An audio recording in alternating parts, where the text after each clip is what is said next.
आमतौर पे नाक से खून आने की समस्या गर्मियों में बढ़ जाती है। नाक से खून क्यों आता है, इसके कारण क्या-क्या हैं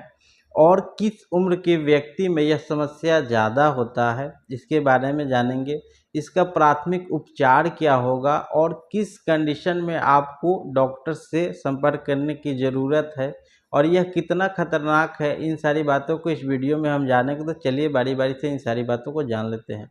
सबसे पहले अगर हम कारण की बात करें तो इसे मेडिकल टर्म में एपिटैक्सिस कहते हैं और यह आमतौर पे गर्मियों के मौसम में यह समस्या जो है ज़्यादा व्यक्तियों में देखने को मिलती है और यह अगर हम और बूढ़े व्यक्तियों में यह समस्या ज़्यादा देखने को मिलती है। अगर हम इसके कारण की बात करें तो हमारे नाक के अंदर बहुत पतला-पतला झिल्ली होता है और आर्टरी और कैपिलरीज होता है जो रप्चर कर जाता है, किसी कारण से कट लग जाता है जिसके कारण नाक से ब्लीडिंग होता है।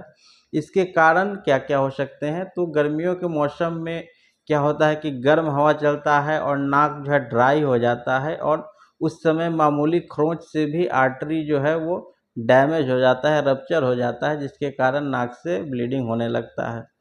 या कभी-कभी क्या होता है कि नाक में उँगली लगाने से क्या होता है वो आर्टरी जो है वो डैमेज हो जाता है जिसके कारण भी ब्लीडिंग होता है। या कई बार क्या होता है कि नाक को मसल देने से, रगड़ देने से भी उसमें रप्चर हो जाता है आर्टरी जिसके कारण ब्लीडिंग होने लगता है। तो ये सब आम तौर पे ये नॉर्मल चीज़ें हैं जो गर्मियों के मौसम में ज़्यादा यह समस्या जो है वो देखने को मिलती है। या कभी-कभी क्या होता है कि ज़्यादा समय से अगर रनिंग नोज़ है यानी कि सर्दी जो है ज़्यादा समय से है तो उसमें भी आर्टरी डैमेज हो जाता है। कि सर में चोट आया है या नाक पे चोट लगा है और जिसके बाद जो है ब्लीडिंग हो रहा है और ज़्यादा हो रहा है ब्लीडिंग, तो उस समय में अपने नज़दीकी अस्पताल में संपर्क करने की ज़रूरत है या अपने ईएनटी डॉक्टर से संपर्क करें। इसमें क्या होता है कि कभी-कभी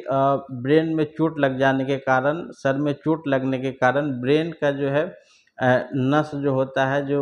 वेन होता है, आर्टरी जो होता है वो डैमेज होता है और जिसके कारण भी नाक से खून आता है और वो जल्दी ब्लीडिंग रुकता नहीं है। या हाइपोटेंसिव यानी कि ब्लड प्रेशर बहुत ज़्यादा बढ़ जाने के कारण अगर ब्लीडिंग हो रहा है, तो इस कंडीशन में अस्पताल में संपर्क करने की ज़रूरत है या अपने डॉक्टर से मिलने की ज़रूरत है। अगर गर्मी के मौसम के कारण यह ब्लीडिंग हो रहा है या नाक में उँगली डालने के कारण यह ब्लीडिंग हो रहा है, तो आम तौर पे इसका प्राथमिक उपचार क्या होना चाहिए, तो अपने दोनों नाक को दबा लेना है और दबा के 5 से 10 मिनट तक रखना है और उस समय व्यक्ति को जो है मुँह से साँस लेने के लिए बोलें और मुँह से साँस लेते समय अगर ब्लड जो है मुँह में आएगा तो उसको बाहर फेंकना है और इसको 5 से 10 मिनट तक दबा के रखने पे आमतौर पे जो आर्टरी जो भी डैमेज रहता है वहाँ पे क्लॉट, ब्लड का जो क्लॉट है जो वह जम जाता है और यह नाक से खून आना जो है वो बंद हो जाता है। या कपड़े में बर्फ़ रख कर के और नाक के ऊपर दबा कर के रखें 5-10 मिनट, उसको बर्फ़ से सेंकना है, तो उसमें भी क्या होता है कि ब्लीडिंग होना बंद हो जाता है। अगर इसके बाद भी अगर ब्लीडिंग नहीं बंद हो रहा है तो अपने नज़दीकी अस्पताल में संपर्क करना चाहिए। यह समस्या वैसे व्यक्तियों में ज़्यादा होता है जो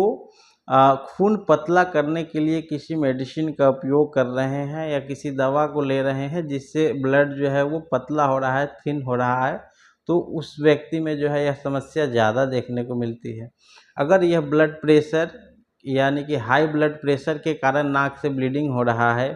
या सर में चोट के कारण ब्लीडिंग हो रहा है, तो उस समय अपने डॉक्टर से सलाह लें या फिर अस्पताल में को गाढ़ा करने के लिए दवाएँ चलाई जाती है, इंजेक्शन लगाया जाता है या उसमें क्या होता है कि ड्रॉप दिया जाता है जिसके कारण जहाँ से ब्लीडिंग होता है वहाँ के ब्लीडिंग को वो ब्लड क्लॉट को वहाँ पे ब्लड क्लॉट हो जाता है जिसके कारण नाक से खून आना बंद हो जाता है। इसके बाद भी अगर ब्लीडिंग नहीं रुकता है तो नज़ल को जो दोनों नॉस्ट्रिल को ब्लॉक किया जाता है यानी कि गॉज पिस से इसको नाक को ब्लॉक किया जाता है जिसके कारण ब्लड जो है अंदर ही क्लॉट हो जाता है और जिसके कारण जो है ब्लड निकलना जो है वो बंद हो जाता है।